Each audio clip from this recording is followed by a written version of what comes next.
Assalamualaikum warahmatullahi wabarakatuh. Perkenalkan, saya Darmawan dari jurusan manajemen.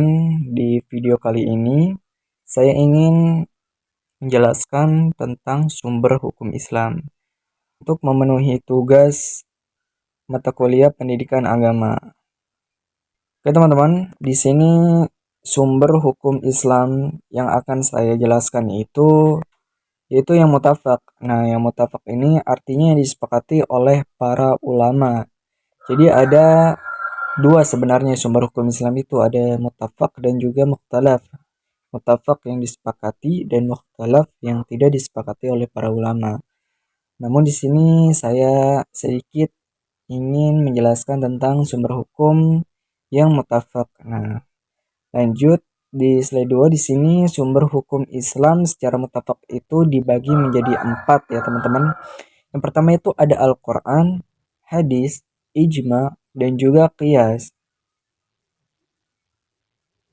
Yang pertama itu adalah Al-Quran. Nah, pengertian Al-Quran menurut Safi Hasan Abu Talib menyebutkan, Al-Quran adalah wahyu yang diturunkan dengan lafaz bahasa Arab dan maknanya dari Allah Subhanahu wa taala melalui wahyu yang disampaikan kepada Nabi Muhammad SAW.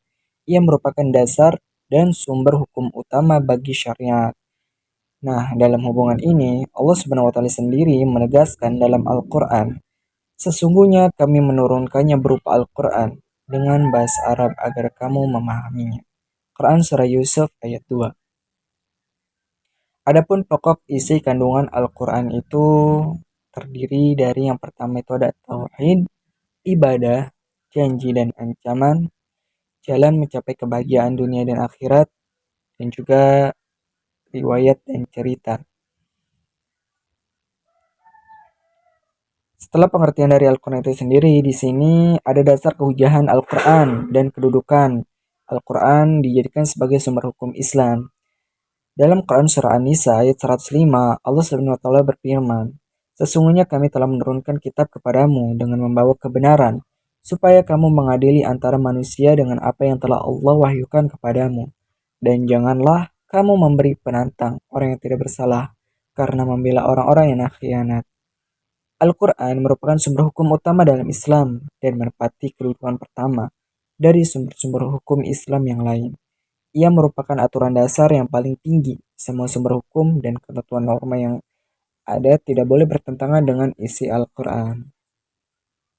Lanjut yang kedua itu ada hadis. Nah, di sini hadis adalah segala sesuatu yang disandarkan kepada Nabi Muhammad SAW, baik berupa perkataan, perbuatan, ketetapan, dan sebagainya. Nah, di sini ada macam-macam hadis. Nah, macam-macam hadis ini, yang pertama itu ada hadis qauliyah, yang kedua ada fi'liyah, yang ketiga ada hadis taqririyah. Nah, yang hadis qauliyah ini merupakan perkataan dari baginda Nabi Muhammad SAW.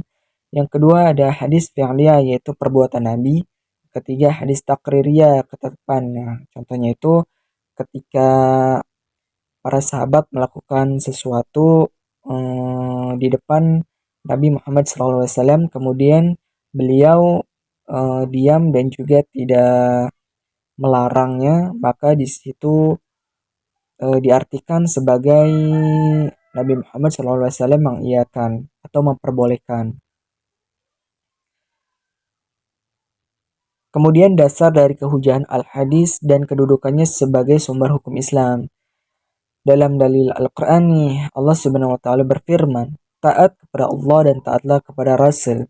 Dan jika kamu berpaling maka sesungguhnya kewajiban Rasul itu adalah apa yang dibebankan kepadanya. Dan kewajiban kamu sekalian adalah semata-mata apa yang dibebankan kepadamu.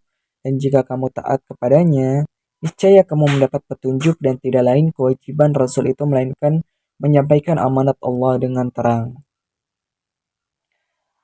Kemudian dari hadis itu sendiri berkenaan dengan kewajiban menjadikan hadis sebagai pedoman hidup di samping Al-Quran sebagai pedoman utamanya. Beliau bersabda, aku tinggalkan dua pusaka untukmu kalian, yang kalian tidak akan tersesat selagi kamu berpegang pada keduanya, yaitu berupa kitab Allah dan sunnah Rasulullah. Hadis riwayat Malik. Nah, setelah hadis, Sumber hukum Islam yang ketiga yaitu ijma. Nah, ijma ini adalah kesepakatan dari para mujtahid umat Islam pada satu masa tentang hukum syara setelah wafatnya Nabi Muhammad SAW. Memperhatikan definisi pengertian tersebut di atas, maka sesungguhnya ijma yang dimaksud dalam hubungannya dengan definisi yang dikemukakan adalah ijma yang didasarkan atas kesepakatan para mujtahid. Kesepakatan yang berasal dari selain mujtahid tidak dinamakan ijma. Para mujtahid ini merupakan orang-orang yang istiqomah di jalan Allah untuk menetapkan suatu hukum. Di sini ada dasar kehujahan ijma dan kedudukannya sebagai sumber hukum Islam. Dalam Al-Quran, Quran Surah An-Nisa ayat 115, Allah Subhanahu wa taala berfirman, "Dan barang siapa yang menentang Rasul sesudah jelas kebenaran baginya dan mengikuti jalan yang bukan jalan orang-orang mukmin, kami biarkan ia leluasa terhadap kesesatan yang telah dikuasainya, dan kami masukkan ia ke dalam jahanam, dan jahanam itu seburuk-buruk tempat kembali." Kemudian ada dari hadis dari Ibnu Umar, Rasulullah Shallallahu Alaihi Wasallam bersabda, "Sesungguhnya Allah Subhanahu Wa Taala tidak akan mengumpulkan umatku," atau beliau bersabda, "umat Muhammad Sallallahu Alaihi Wasallam di atas kesesatan, dan tangan Allah bersama jemaah, dan barang siapa yang menyempal, maka dia menyempal menuju neraka."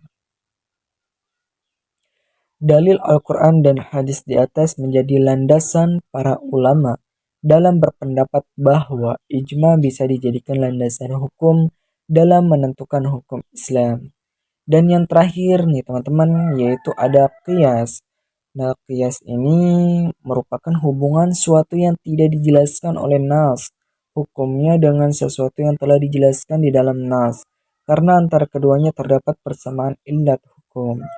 Kehujahan qiyas dan kedudukannya sebagai sumber hukum Islam. Nah, dari Al-Quran ini, dalam Quran Surah An-Nisa ayat 59, "Hai orang-orang yang beriman, taatilah Allah dan taatilah Rasul dan ulil amri di antara kamu. Kemudian jika kamu berlainan pendapat tentang sesuatu, maka kembalikanlah ia kepada Allah, Al-Quran dan Rasul.